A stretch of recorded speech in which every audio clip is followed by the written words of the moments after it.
Pushpa 2 cinema చూసి బయటికి వచ్చి సీరియస్ వార్నింగ్ ఇచ్చిన జూనియర్ ఎన్టీఆర్. ప్రస్తుతానికి వీటికి సంబంధించిన విషయాలైతే సోషల్ మీడియాలో వైరల్ అవుతున్నట్లుగా సమాచారం. జూనియర్ ఎన్టీఆర్ గురించి మనందరికీ తెలిసిందే. ఐకాన్ స్టార్ అల్లు అర్జున్తో చాలా క్లోజ్గా ఉంటారు. అల్లు అర్జున్కి సంబంధించిన ఏ సినిమా రిలీజ్ అయినా జూనియర్ ఎన్టీఆర్ వెళ్తూ ఉంటాడు, వస్తూ ఉంటారు. సెలబ్రిటీలలో కూడా మరి ఫ్యాన్స్ అంటే వారికి వారుగా ఫ్యాన్స్ ఉంటుంటారు. అందులో తెలుగు హీరోలలో నచ్చేది చాలా మందిని ఇష్టపడతారు జూనియర్ ఎన్టీఆర్.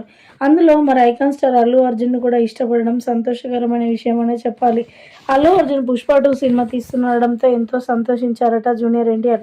ఆ సినిమా మంచి సక్సెస్‌ని అందుకోవాలని నేను అప్పుడే కోరుకున్నాను. సో, ఇప్పుడు చూస్తూ ఉంటే అలానే ఉంది. మంచి సక్సెస్‌ని అందుకునేలా ఉంది సినిమా అంటూ కూడా మాట్లాడుకొచ్చారట. ఇక థియేటర్‌లో చూస్తూ బయటికి వచ్చిన జూనియర్ ఎన్టీఆర్ మాట్లాడిన మాటలు వింటే అందరూ షాక్ అవ్వాల్సిందే.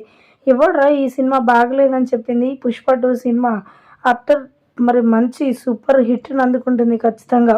ఆ సినిమాను బాగలేదన్న వాళ్ళకి అసలు ఏమాత్రం కష్టం విలువ తెలియదనే చెప్పాలి. ఎంత కష్టపడ్డాడో అల్లు అర్జున్ ఈ సినిమా తీయడానికి. ఆ గెటప్ ఏంటి, ఆ డాన్స్ ఏంటి, ఆ డైలాగ్స్ ఏంటి ఎంత బాగున్నాయో అంటూ కూడా మాట్లాడుకొచ్చారట జూనియర్ ఎన్టీఆర్. ఇక ఈ మాటలు విన్న అల్లు అర్జున్ ఫ్యాన్స్ అయితే సంతోషిస్తున్నట్లుగా వార్తలు వినిపిస్తున్నాయి. ప్రస్తుతానికి వీటికి సంబంధించిన విషయాలు సోషల్ మీడియాలో వైరల్ అవుతున్నట్లుగా సమాచారం.